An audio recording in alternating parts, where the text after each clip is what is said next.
अस्सलाम वालेकुम स्टूडेंट्स। आज हम chapter number 12 scalar and vector से स्टडी करेंगे। स्केलर एंड वेक्टर के आपके पास एंट्री टेस्ट में एमसीक्यूज किस तरह आ सकते हैं, आज हम वो कंप्लीट स्टडी करेंगे। या आपको वो प्रॉब्लम्स जो आप 5 मिनट या 10 मिनट में आप सॉल्व करते थे, उसको आपको विद इन अ मिनट किस तरह सॉल्व करना है या विद इन सेकेंड्स आपको किस तरह सॉल्व करना है, आज हम उसकी ट्रिक्स भी स्टडी करेंगे। तो आइए स्टार्ट करते हैं। आपने पढ़ा था कि स्केलर एंड वेक्टर की बेसिक डेफिनेशन क्या होती थी कि स्केलर क्या होता था जिसको स्पेसिफाई करने के लिए मैग्नीट्यूड की ज़रूरत होती थी, और वेक्टर्स क्या होते थे जिसको स्पेसिफाई करने के लिए हमें मैग्नीट्यूड और डायरेक्शन की ज़रूरत पड़ती थी, वो क्या कहलाते थे? वेक्टर्स। फॉर एग्जाम्पल अगर मैं मास की बात करता हूं तो मास क्या है? स्केलर। मास आपके पास क्या है? स्केलर। स्केलर मास क्यों है? क्योंकि जब भी आप मास को स्टडी करते हैं, आप फॉर एग्जांपल आप गए शॉपकीपर के पास। शॉपकीपर से आपने कहा कि आपको 5 kg राइस चाहिए, तो आपने क्या चीज़ स्पेसिफाई करी? सिर्फ 5 kg। दैट मीन्स आपने सिर्फ मैग्नीट्यूड स्पेसिफाई किया कि आपको 5 kg राइस चाहिए। आपने उसकी डायरेक्शन नहीं बताई कि आपको उसकी 5 kg राइस आपको ईस्ट की डायरेक्शन में चाहिए, 5 kg राइस आपको वेस्ट डायरेक्शन में चाहिए, या 5 kg राइस आपको डाउनवर्ड डायरेक्शन में चाहिए या अपवर्ड डायरेक्शन में चाहिए। ये चीज़ आपने नहीं बताई। आपने मास को जब स्पेसिफाई करा तो आपने क्या बताया कि आपको सिर्फ और सिर्फ 5 kg राइस चाहिए। दैट मीन्स आपने सिर्फ मैग्नीट्यूड स्पेसिफाई किया। इसी तरह अगर हम वेक्टर्स की बात करें तो फॉर एग्जाम्पल फोर्स एक वेक्टर है। फोर्स 5 न्यूटन फोर्स, अब 5 Newton force is applied on a body.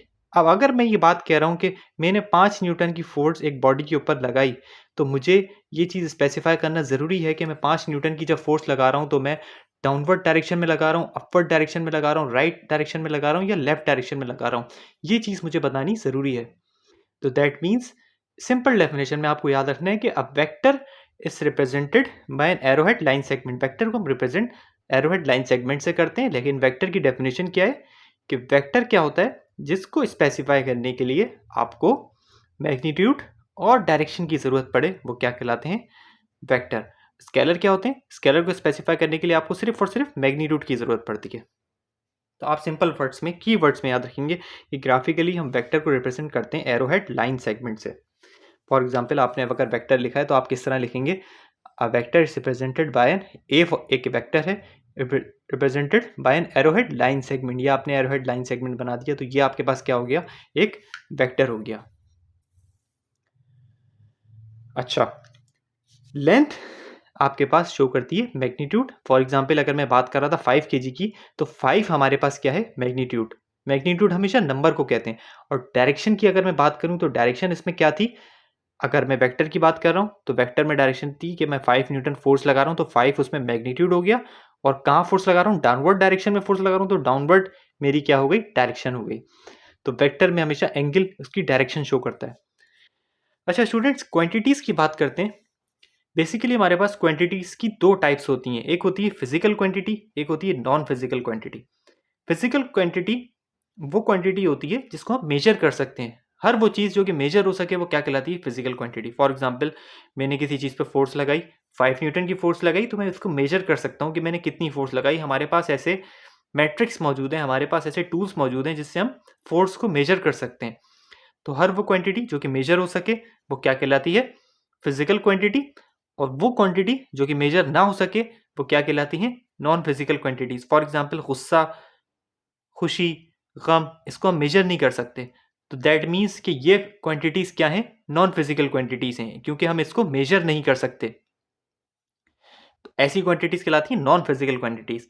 और फिजिकल क्वांटिटीज जिनको मेजर कर सकें, लाइक टेम्परेचर को हम मेजर कर सकते हैं, डेंसिटी को हम मेजर कर सकते हैं, फोर्स को मेजर कर सकते हैं, तो ये सारी क्वांटिटीज क्या हैं? फिजिकल क्वांटिटीज हैं। तो जब भी इस चैप्टर में फिजिकल क्वांटिटी की बात होगी तो आप समझ जाएंगे कि फिजिकल क्वांटिटी हमेशा वो क्वांटिटी होती है जिसको हम मेजर कर सकते हैं। अच्छा स्टूडेंट्स, एमसीक्यूज में आपके पास अक्सर ये पूछ लेते हैं कि ये क्वांटिटी क्या है? स्केलर क्वांटिटी है, वेक्टर क्वांटिटी है? तो इसको स्पेसिफाई करने के लिए, इसको याद रखने के लिए सिंपल वर्ड्स में मैंने वेक्टर्स और स्केलर को मैंने रेड से लिख दिया है और वेक्टर्स को मैंने ब्लू से मार्क कर दिया है। तो आप इसे सिंपल याद कर लिएगा कि ये सारी क्वांटिटीज स्केलर क्वांटिटीज हैं, ये सारी वेक्टर क्वांटिटीज हैं। तो एमसीक्यू में जब भी आपसे पूछेंगे चूज कि आपके पास वेलोसिटी वेक्टर है या स्केलर है, तो आप बता सकते हैं कि वेलोसिटी, क्योंकि आपने वेक्टर में याद करी थी तो वेलोसिटी क्या है, वेक्टर है। तो आपको सिंपल इसको याद रखना है। वेक्टर की टाइप्स स्टडी करते हैं। नल वेक्टर क्या होता है? हर वो वेक्टर जिसका मैग्नीट्यूड यूनिट जीरो हो वो क्या कहलाता है? Null vector. फ्री वेक्टर क्या होता है? A vector which can displace parallel to itself and can be applied at any point is called a free vector. हर वो वेक्टर जिसको हम पैरेलल में डिस्प्लेस कर सकें, किसी भी एक वेक्टर के पैरेलल में उसको डिस्प्लेस कर सकें और किसी भी पॉइंट पे हम अप्लाई कर सकें, वो क्या कहलाता है? Free vector. फॉर एग्जांपल मैं आपको ड्रॉ करके दिखा देता हूं कि अगर हम फ्री वेक्टर की बात कर रहे हैं, तो अगर मैं इस वेक्टर के पैरेलल में एक फ्री वेक्टर बनाना चाह रहा हूं, तो ये वेक्टर मेरे पास एक फ्री वेक्टर होगा क्योंकि मैंने इसके पैरेलल में एक वेक्टर ड्रॉ कर दिया है। तो that means that this is a free vector. तो आप सिंपल वर्ड्स में अभी डेफिनेशन इसकी याद रखिएगा, क्योंकि आपको एमसीक्यूज में इतनी इसकी थ्योरी याद नहीं रखनी, आपको सिर्फ और सिर्फ कीवर्ड्स में याद रखना है कि फ्री वेक्टर आपके पास क्या है? A vector which can displace parallel to itself and can be applied at any point is called free vector. Students, position vector क्या होता है? A vector which determines the position of a vector with respect to a fix point. Free vector को हम किसी भी point पे displace कर सकते थे, पोजीशन वेक्टर को हम एक फिक्स पॉइंट पे डिस्प्लेस कर सकते हैं। पोजीशन वेक्टर की डेफिनेशन से ही जाहिर हो रहा है, पोजीशन वेक्टर नाम से ही जाहिर हो रहा है कि हम एक फिक्स पोजीशन पे इसको फिक्स रखना है। That means that is a position vector. A vector which determines the position of a point with respect to a fix point is called a position vector.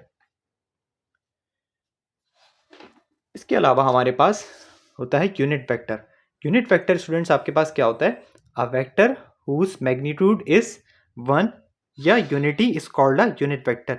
हर वो वेक्टर जिसका magnitude unity हो या 1 हो, unity भी 1 के बराबर होता है, एक ऐसा वेक्टर जिसका मैग्नीट्यूड आपके पास इन द एंड 1 के बराबर आए, वो क्या कहलाता है? Unit vector. यूनिट वेक्टर का स्टूडेंट्स फॉर्मूला क्या होता है? इसको हम बी कैप से शो करते हैं। अगर मैंने बी को एक वेक्टर कहा है, तो यूनिट वेक्टर मेरे पास क्या है? Unit vector. A vector whose magnitude is 1 is called a unit vector. एक ऐसा वेक्टर जिसका मैग्नीट्यूड यूनिटी हो या 1 हो क्या कहलाता है? Unit vector. यूनिट वेक्टर का फॉर्मूला आपके पास क्या होता है? यूनिट वेक्टर को हम फॉर एग्जांपल अगर हम यूनिट वेक्टर को बी से रिप्रेजेंट कर रहे हैं, तो बी कैप, यूनिट वेक्टर को हमेशा कैप से रिप्रेजेंट करते हैं। B cap is equals to magnitude of B and resultant of B is called a unit vector. यहाँ पे आप सिंपल वेक्टर लिख देंगे जो भी आपको गिवन है। For example 3i + 4j + 5k अगर आपको ये गिवन है, तो आप यहाँ पे unit vector as it is लिखेंगे, वेक्टर आप एज इट इज लिख देंगे और यहाँ पे उसका आप रिजल्टेंट लिख देंगे। इसको यूनिट वेक्टर भी निकालना हम आगे लास्ट में हम स्टडी करेंगे। क्वाड्रेंट्स। फर्स्ट क्वाड्रेंट में आपके पास एक्स एक्सिस और वाई एक्सिस दोनों पॉजिटिव होते हैं और एंगल 0 से 90 डिग्री के दरमियान होता है। सेकेंड क्वाड्रेंट में आपके पास एक्स एक्सिस नेगेटिव होता है और वाई एक्सिस पॉजिटिव होता है, एंगल 90 से 180 डिग्री होता है। थर्ड क्वाड्रेंट में आपके पास एंगल 180 से 270 होता है और दोनों एक्सिस आपके पास नेगेटिव होते हैं, एक्स भी नेगेटिव वाई भी नेगेटिव। फोर्थ क्वाड्रेंट में आपके पास एक्स पॉजिटिव होता है और वाई नेगेटिव होता है। इसके भी हम एमसीक्यूज आगे जब हम एमसीक्यू स्टार्ट करेंगे तो इसके हम एमसीक्यूज भी देखेंगे कि किस तरह आपके पास पेपर में एंट्री टेस्ट में आपके पास किस तरह एमसीक्यूज आते हैं। इसके केसेस स्टूडेंट्स, अगर आपके पास दो वेक्टर्स सेम डायरेक्शन में हो, तो आप उसका रिजल्टेंट किस तरह निकाल देंगे? r is equal to a plus B और उसका एंगल होगा 0 डिग्री।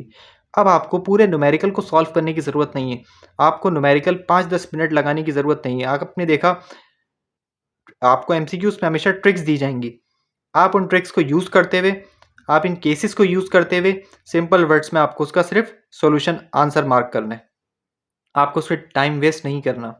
तो केस 1 में अगर आपके पास दोनों वेक्टर सेम डायरेक्शन में हो, तो उसका रिजल्टेंट आप किस तरह निकालेंगे? r is equal to a plus B और उसका एंगल होगा 0 डिग्री।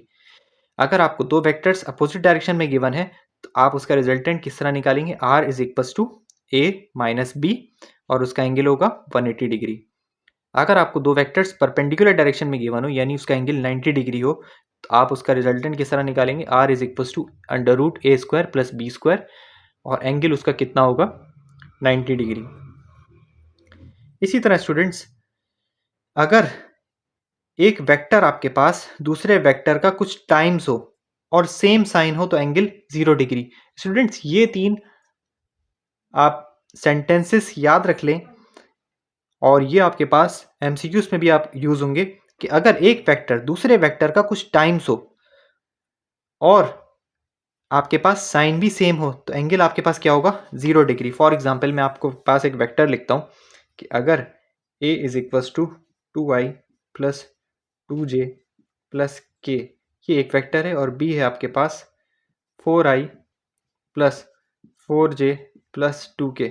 तो आप देख सकते हैं कि एक वेक्टर दूसरे वेक्टर का कुछ टाइम से, ये वेक्टर इसका डबल है, ये वेक्टर इसका डबल है, ये वेक्टर यहाँ पे 1 है तो यहाँ पे 2 डबल है। तो एक वेक्टर दूसरे वेक्टर का कुछ टाइम से 2 टाइम से और सेम साइन है, यहाँ प्लस यहाँ प्लस यहाँ प्लस यहाँ प्लस यहाँ प्लस यहाँ प्लस। तो दैट मीन्स कि इसका एंगल अगर आपसे कोई पूछेगा तो आप क्या बोलेंगे, भाई सिंपल इसका एंगल है 0 डिग्री। आपको कुछ इसको सॉल्व करने की ज़रूरत नहीं है, आप पे टाइम लगाने की ज़रूरत नहीं है, आप सिंपल वर्ड्स में आंसर लिख देंगे कि इसका एंगल कितना है 0 डिग्री। इसी तरह अगर एक वेक्टर दूसरे वेक्टर का कुछ टाइम्स तो है लेकिन उसका एंगल क्या होगा 180 डिग्री, क्योंकि उसका साइन अपोजिट होंगे। यहाँ पे साइन सेम थे, यहाँ पे साइन अपोजिट हैं। एक वेक्टर दूसरे वेक्टर का कुछ टाइम से लेकिन साइन अपोजिट हैं तो दैट मीन्स एंगल 180 डिग्री है। फॉर एग्जाम्पल मैं इसी की बात कर लेता हूँ, जो मैंने अभी वेक्टर लिखा था 2i plus 2j plus k और आपके पास 4i minus 4j minus 2k। तो एक वेक्टर दूसरे वेक्टर का कुछ टाइम्स तो है, डबल है, और एंगल क्या है, सॉरी साइन क्या है, नेगेटिव, अपोजिट साइन है। तो दैट मीन्स इसका एंगल कितना है 180 डिग्री। आपको इसको सॉल्व करने की भी जरूरत नहीं है, आपने डायरेक्ट एंगल इसका क्या मार्क करा 180 डिग्री। अच्छा, थर्ड वाला केस हमारे पास क्या है कि अगर हम दो वेक्टर्स को मल्टीप्लाई करवाएं और दोनों वेक्टर आपस में कैंसिल हो जाएं तो उसका एंगल आपके पास क्या होगा 90 डिग्री। फॉर एग्जाम्पल मैं इस तरह सॉल्व करता हूं इसको कि अगर एक वेक्टर है 2i plus 3j plus 4k, दूसरा वेक्टर है आपके पास minus 3i plus 2j plus 0k, तो आप दोनों वेक्टर को मल्टीप्लाई करेंगे 2 3 जा 6, साइन माइनस का आएगा, 2 3 जा 6 plus plus plus plus plus plus 4 0 जा 0 प्लस 6 माइनस 6 कैंसिल, सिर्फ 0 बचा। एक वेक्टर दूसरे वेक्टर को मल्टीप्लाई करवाने पे कैंसिल कर रहा है तो आपने क्या करा कि भाई इसका एंगल क्या होगा 90 डिग्री, थर्ड वाला केस। इसी तरह आपको ये भी याद रखना है कि अगर हम दो वेक्टर्स को जो if we multiply parallel vectors then answer is scalar, scalar product में हम दो पैरेलल वेक्टर्स को मल्टीप्लाई करवाते हैं और उनका आंसर स्केलर आता है। वेक्टर प्रोडक्ट में यानी क्रॉस प्रोडक्ट में आप दो परपेंडिकुलर वेक्टर्स को मल्टीप्लाई करवाते हैं और उसका आंसर क्या आता है वेक्टर। स्टूडेंट्स, इसी तरह आपके पास कुछ फॉर्मूले और हैं।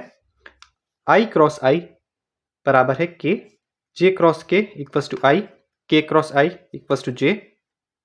इसी तरह अगर हम इसका इन्वर्ट कर दें j cross i equals to minus k cross j उल्टा कर दिया तो minus i, k cross i था अब हमने कर दिया i क्रॉस k, तो इसका आंसर आपके पास क्या आ गया, पॉजिटिव j आ रहा था अब माइनस j आ गया। तो स्टूडेंट्स याद करने के लिए आप सिंपल आसान वर्ड्स में याद रखेंगे कि i cross j, i j के बाद आता है, सॉरी j i के बाद आता है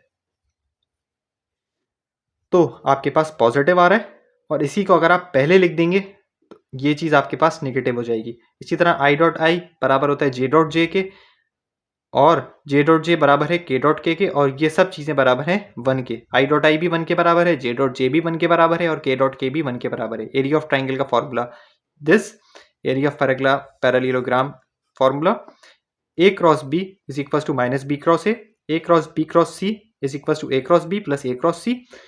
लॉ ऑफ कोसाइन आपके पास क्या होता है, r is equal to a under root a square plus b square plus 2ab cos theta. Students, ये आपके पास फॉर्मूले हो गए। अब हम इसके एमसीक्यू से स्टार्ट करते हैं। पहला एमसीक्यू है आपके पास, a vector lying on X axis, कोई भी ऐसा वेक्टर जो कि एक्स एक्सिस पे लाई कर रहा है तो उसका its X and Y Z component 0, Y component equal to 0, its X and Y component equal to 0, none of these. तो स्टूडेंट्स, कोई भी ऐसा वेक्टर जो कि सिर्फ और सिर्फ एक्स एक्सिस पे लाई कर रहा है तो दैट मीन्स उसका वाई कंपोनेंट उसका नहीं है, तो वाई कंपोनेंट इक्वल टू 0 है। तो इसका आंसर क्या हो जाएगा B, Y component equal to 0। क्योंकि आपको दिया हुआ ही नहीं है। आपको एमसीक्यू में क्या कहा हुआ है कि एक वेक्टर ऐसा है जो कि सिर्फ एक्स एक्सिस पे लाई कर रहा है, वाई एक्सिस का जिक्र ही नहीं है। जिक्र नहीं तो दैट मीन्स वाई एक्सिस का वाई कंपोनेंट आपके पास 0 के बराबर है। इसी तरह दूसरा एमसीक्यू है 6i प्लस 4j माइनस के dot 4i plus 2j minus 2k। इन दोनों को आपको मल्टीप्लाई करवाना है, तो आइए मल्टीप्लाई करवाते हैं। क्या था आपके पास 6i प्लस 4j माइनस के, इसको आपको मल्टीप्लाई करवाना था 4i plus 2j minus 2k से। 6 4 ज़ा 24, आई और आई वालों को मल्टीप्लाई कराना है। 4 2 ज़ा 8 माइनस माइनस प्लस 1 2 ज़ा 2, 24 प्लस 8 प्लस 2 कितने होते हैं? मेरे ख्याल में यार ये होते हैं आपके 34। इसका आंसर आपके पास क्या गया? 34। तो आपने यहाँ पे क्या लिख देंगे? आंसर है इसका C, that is 34। Angle between A equals to 2i plus 3j minus K, B equals to 4i plus 6j minus 2k is. अब आपने कहा यार ये मेरा ना जो 3 मैंने केसेस पढ़े थे ये उसके अंदर से हो सकता है। एक वेक्टर दूसरे वेक्टर का देखा कुछ टाइम्स आ रहा है, 2 का टाइम्स है, ठीक है, डबल है, 3 का डबल 6 और 1 का डबल 2, और सेम साइन है, यहाँ पे प्लस है तो इधर भी प्लस है, यहाँ प्लस है इधर भी प्लस है, जे के साथ, के साथ माइनस है, इधर भी माइनस है, तो दैट मीन्स एक वेक्टर दूसरे वेक्टर का कुछ टाइम्स तो है। When one vector is some times of second vector but signs are opposite, नहीं साइन तो हमारे सेम थे, सेम साइन, तो एंगल इसका 0 डिग्री होगा। तो इसका आंसर आपके पास क्या होगा? 0 degree. Magnitude of resultant of two vectors acting at right angle then individual vector is. अगर दो वेक्टर्स का magnitude acting at right angle then is more less equal then individual vector. अगर दो वेक्टर जो कि आपके पास राइट एंगल के अंदर हो तो उनका मैग्नीट्यूड क्या ज्यादा होगा, कम होगा या इक्वल होगा इंडिविजुअल वेक्टर से। तो आपने सोचा यार अगर वेक्टर राइट एंगल पे होते हैं तो r is equals to, r का फॉर्मूला होता है under root A square plus B square. यही चीज आपने पढ़ी थी ना जब हमने फॉर्मूले डिस्कस करे थे। थर्ड केस में हमने क्या पढ़ा था कि अगर एंगल 90 डिग्री कब होता है? जब वेक्टर्स परपेंडिकुलर होते हैं। परपेंडिकुलर मतलब 90 डिग्री के एंगल पे होते हैं, यानी राइट एंगल में होते हैं। तो आपने कहा यार इस केस में मेरा फॉर्मूला था r is equal to under root A square plus B square, और आपसे बात हो रही है कि मैग्नीट्यूड दो वेक्टर का जो कि राइट एंगल पे एक्ट कर रहे हैं is more than individual vector, less than individual vector, और थ्राइस ऑफ द वेक्टर। तो हम बात करते हैं, आपने एक एग्जांपल इसकी ज़्यादातर आपने एमसीक्यूज के अंदर यही स्टडी किया होगा कि अगर हम 3 का स्क्वायर प्लस 4 का स्क्वायर करें और इसका आंसर आपके पास, ऑफ कोर्स आप सॉल्व करेंगे इसको तो इसका आंसर आएगा आपके पास 3 का स्क्वायर 9, 4 का स्क्वायर 16 और 9 प्लस 16 इज 25, 25 का रूट होता है आपके पास 5, तो 5 आंसर आया। तो इंडिविजुअल वेक्टर थे 3 और इंडिविजुअल वेक्टर था 4, तो इसका रिजल्टेंट आपके पास इन दोनों से ज़्यादा आ रहा है। तो आप इसमें क्या लिखेंगे कि magnitude of resultant of two vectors जो कि राइट एंगल डायरेक्शन में एक्ट कर रहे हो तो उनका मैग्नीट्यूड हमेशा ज़्यादा आता है। The sum and difference of two vectors are equal in magnitude. The angle between them is। ये चीज आप याद रख लीजिएगा कि अगर आपके पास दो वेक्टर्स जिनका सम और डिफरेंस बराबर हो, सम और डिफरेंस बराबर हो, यानी a प्लस बी बराबर हो a माइनस बी के, तो उनके दरमियान का एंगल क्या होगा? आपको याद रख लेना है कि उनके दरमियान का एंगल होगा 90 डिग्री। इसको मैं सॉल्व करने का मेथड भी बता देता हूँ, लेकिन आपको पेपर के लिए, आपको एंट्री टेस्ट के लिए आप इसको सिर्फ याद रखना है कि the sum and difference of two vectors are equal in magnitude, the angle between them is 90 degree. आप दोनों पे स्क्वायरिंग कर लें, क्योंकि मैथमेटिक्स में हम स्क्वायरिंग कर सकते हैं दोनों साइड्स पे अगर हम करने जा रहे हैं। अब स्क्वायरिंग अगर आप करेंगे तो इसका आंसर आएगा ए प्लस बी का आपने स्क्वायर करा तो A square plus 2ab plus B square. इसी तरह आपने a माइनस बी का स्क्वायर करा तो A square minus 2ab plus B square. अब आप यहाँ पे क्या करेंगे ए स्क्वायर उस साइड पे लेके जाएंगे तो कैंसिल हो जाएगा, तो दैट मीन्स ए स्क्वायर से ए स्क्वायर कैंसिल हो गया, बी स्क्वायर से बी स्क्वायर कैंसिल हुआ, इसके साइन नेगेटिव अपोजिट थे तो ये कैंसिल नहीं होगा। आपने इसको क्या करा, -2ab को आप उधर ले गए तो प्लस का 2ab हो गया, इधर भी 2ab पहले से था ये रहा, और माइनस का 2ab उस साइड पे जाके प्लस का 2ab हो गया, और यहाँ पे कुछ नहीं बचा तो 0, 2ab प्लस 2ab 4ab। तो स्टूडेंट्स आपने एक स्टेटमेंट याद रखा होगा कि the dot product, if the dot product of two vectors is 0 then the angle between them is 90 degree. The dot product of two vectors is 0, if the dot product of two vector is 0 then the angle between them is 90 degree। ये चीज आप याद रख लीजिएगा।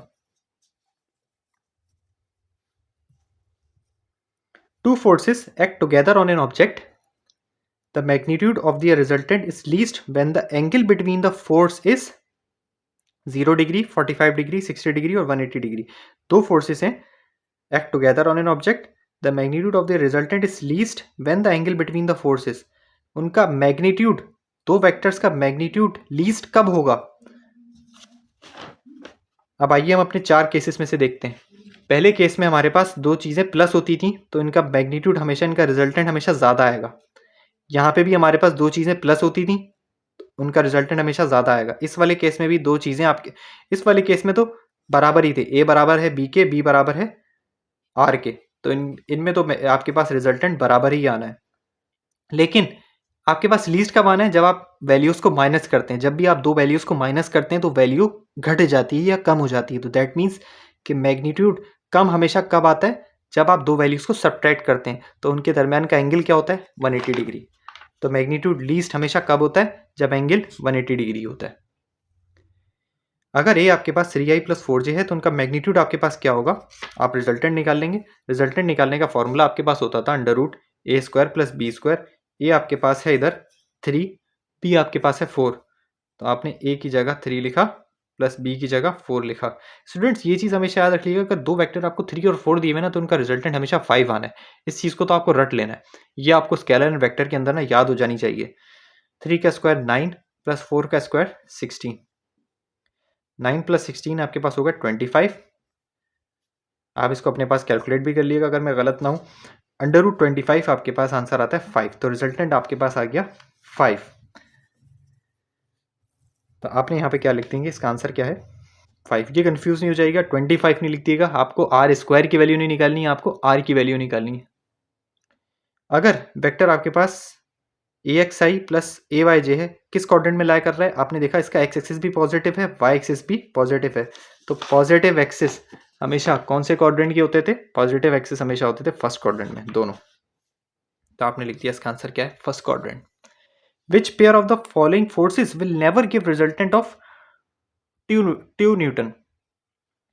कौन सा pair ऐसा है जिसका आप रिजल्टेंट निकालेंगे तो कभी भी आपके पास 2 न्यूटन नहीं आएगा।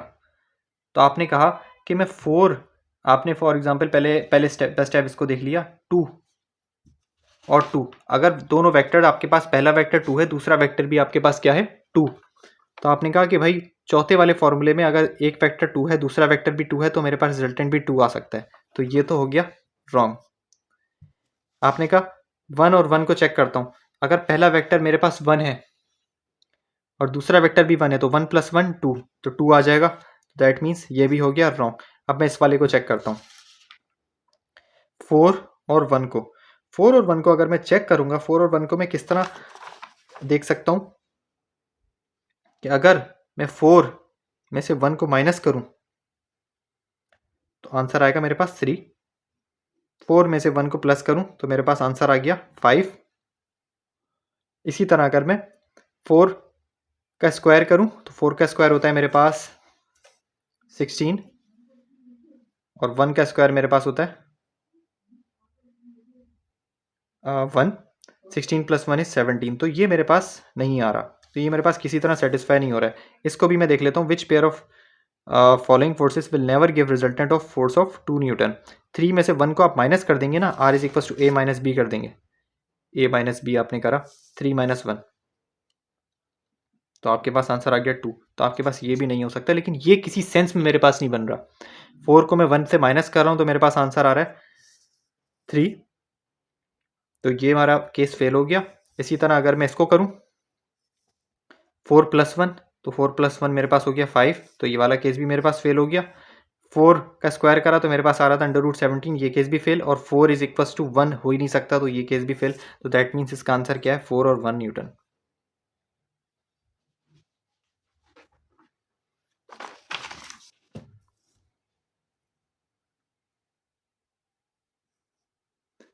अच्छा students, if F = 8i - 2j and R = 6i + 8k, then F.R is force और रिजल्ट, फोर्स और डिस्प्लेसमेंट को आपको मल्टीप्लाई कराना है। फोर्स है आपके पास 8i - 2j, इसको भी हम सॉल्व करते हैं।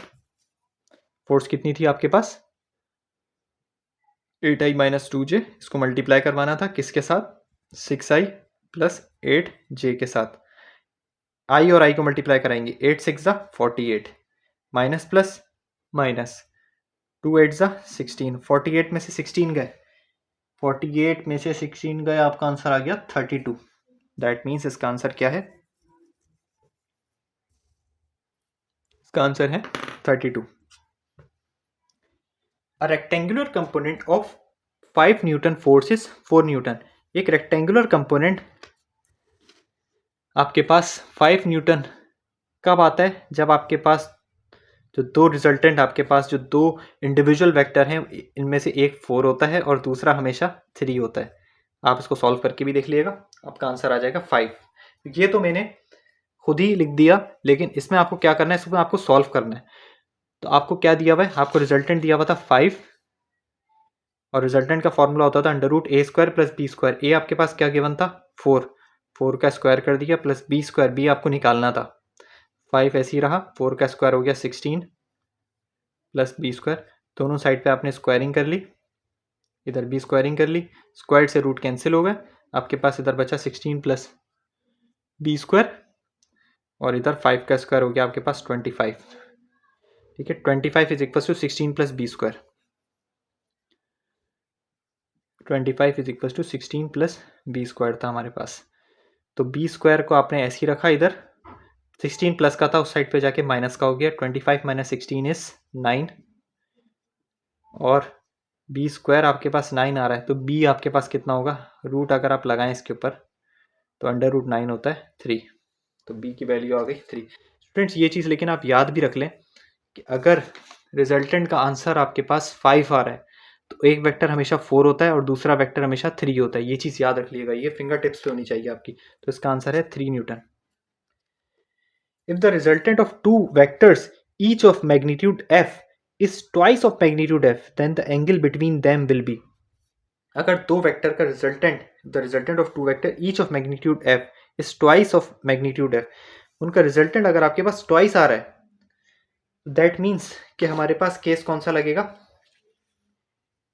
ट्वाइस हमेशा कब आता है, अगर ए बी एफ है, दूसरा बी बी एफ है, तो उनका रिजल्टेंट आपके पास 2f आ जाएगा।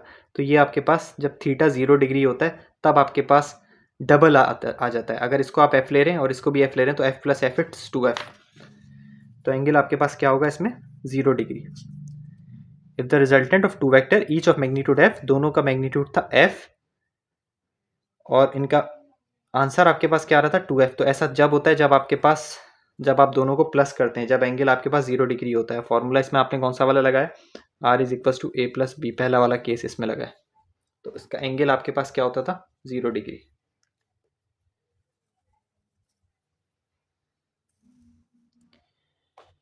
The angle between two rectangular components of any vector, rectangular component की जब भी बात आती है आप फॉर्मूला लगाते हैं थर्ड वाला फॉर्मूला क्या था, r = √a² + b², उसमें थीटा क्या होता है, 90 डिग्री।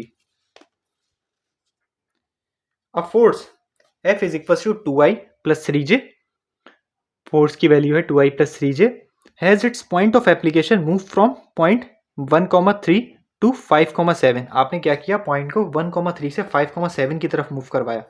तो स्टूडेंट्स इसका आपको वर्क डन निकालना है। वर्क का फॉर्मूला होता है F.D। F तो आपको गिवन है, D आपको क्या गिवन है, D के 2 पॉइंट्स गिवन है। 2 पॉइंट्स को आपको एक पॉइंट में कन्वर्ट करना है। किस तरह करेंगे, पॉइंट कहाँ से कहाँ मूव कर रहा है, 1,3 से 5,7 की तरफ मूव कर रहा है। तो स्टूडेंट जिस पॉइंट की तरफ जा रहा होता है ना, उसमें से पहले वाले को माइनस करा दें। लाइक यहाँ से यहाँ जा रहा है तो आप इसमें से इसको माइनस करा दें। कैसे माइनस कराएंगे? 5 में से 1 को माइनस करा दें तो आपका आंसर आ जाएगा 4। 7 में से 3 को माइनस करा दें तो आपका आंसर आ गया 4। यह आपके पास आ गया आर। वर्क का फॉर्मूला होता है एफ डॉट आर। एफ आपके पास कितना गिवन है? एफ गिवन है 2i प्लस 3j और एफ की आर की वैल्यू आई थी आपके पास 4i प्लस 4j। तो आप इसको मल्टीप्लाई करेंगे। 2 4 ज़ा 8, 3 4 ज़ा 12, 12 प्लस 8 इज 20। तो आपका आंसर इसमें क्या आ गया? वर्क का 20 joules. Answer is A. If A equals to 3i plus 4j plus 5k and B equals to 3i plus 4j minus 5k, angle between A and B. आपको angle निकालना है। आपने कहा इन तीनों केसेस में एंगल हम कब निकालते थे? जब हमारे पास इन सब केसेस में कोई एक केस अप्लाई लाजमी हो रहा होता है। तो आपने कहा कि आप पहला वाला और दूसरा वाला केस लगा के देखते हैं और तीसरा वाला केस, तीनों ट्राई करते हैं। तो स्टूडेंट्स इसमें आप देखें थर्ड वाला केस लग रहा था कि आप इस वेक्टर को मल्टीप्लाई करवा के देखें। 3 3 ज़ा 9, 4 4 ज़ा 16, 5 5 ज़ा 25। साइन क्या आएगा? Plus minus minus. 9 plus 16 is 25, minus 25 0। Third वाले केस में क्या होता था? When multiplication of vector cancels so angle is 90 degree. जब आप वेक्टर को मल्टीप्लाई कराएं और वो आपस में कैंसिल हो जाए, आंसर 0 आ जाए, तो उनका एंगल क्या होता है? 90 डिग्री। तो इसका आंसर आपके पास क्या होगा?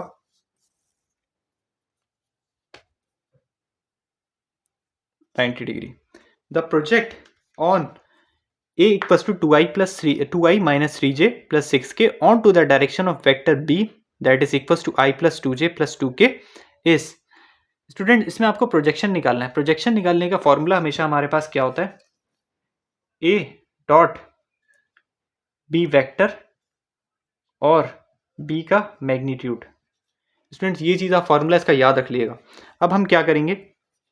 पहले हम b का मैग्नीट्यूड निकाल लेते हैं। b हमारे पास फॉर्मूला हमें जहन में रखना है। फॉर्मूला हमारे पास क्या था? फॉर्मूला था हमारे पास a डॉट b का वेक्टर और b का मैग्नीट्यूड।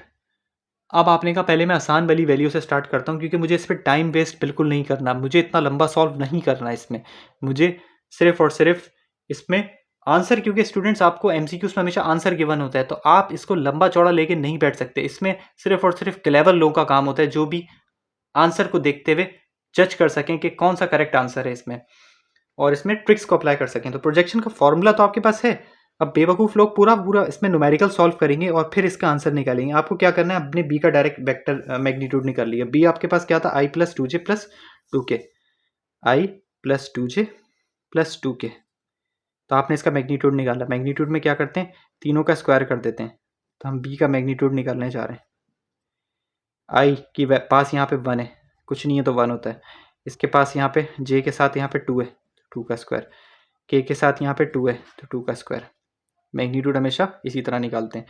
1 का स्क्वायर इज 1, 2 का स्क्वायर इज 4, 2 का स्क्वायर इज 4। अब आपने क्या किया? 4 प्लस 4 इज 8, 8 प्लस 1 इज 9, तो अंडर रूट 9 जो कि आपके पास किसके बराबर होता है? 3। अब आपके पास आंसर आ गया 3। आपने मैग्नीट्यूड निकाल लिया। आप इसकी जगह पे क्या पुट कर सकते हैं? 3। तो नीचे स्टूडेंट्स आपके पास 3 आना है। आपने देखा ऐसा कौन सा आंसर था जिसमें मेरे पास नीचे 3 आ रहा था? वो आंसर था 8/3। इसमें 3 ऊपर आ रहा है, इसमें 3 नीचे आ रहा था, तो आपने क्या लिख दिया? Answer C. आपने इसमें सिर्फ और सिर्फ शार्पली आइडेंटिफाई करा। When two equal vector F and F making an angle 180 degree, जब दो इक्वल वेक्टर हो जिनके दोनों की आपके पास मैग्नीट्यूड क्या हो? F making an angle 180 degree, magnitude of their resultant is individual vector F हो, और उनका मैग्नीट्यूड क्या होगा? आपने कहा कि मैग्नीट्यूड हमेशा हम किस तरह निकालते थे? अगर दो वेक्टर जिनका एंगल 180 डिग्री आ रहा हो तो एंगल 180 होता है इस वाले केस में। और दोनों वेक्टर आपके पास क्या है, किसके बराबर है, एफ के बराबर। तो आपने कहा कि रिजल्टेंट में इस तरह निकालूंगा R is equal to A minus B करके। पहला वेक्टर की वैल्यू मेरे पास क्या गिवन थी, पहले वेक्टर की वैल्यू मेरे पास गिवन थी F minus F minus F is 0। तो रिजल्टेंट आपके पास क्या आ गया इसका, 0।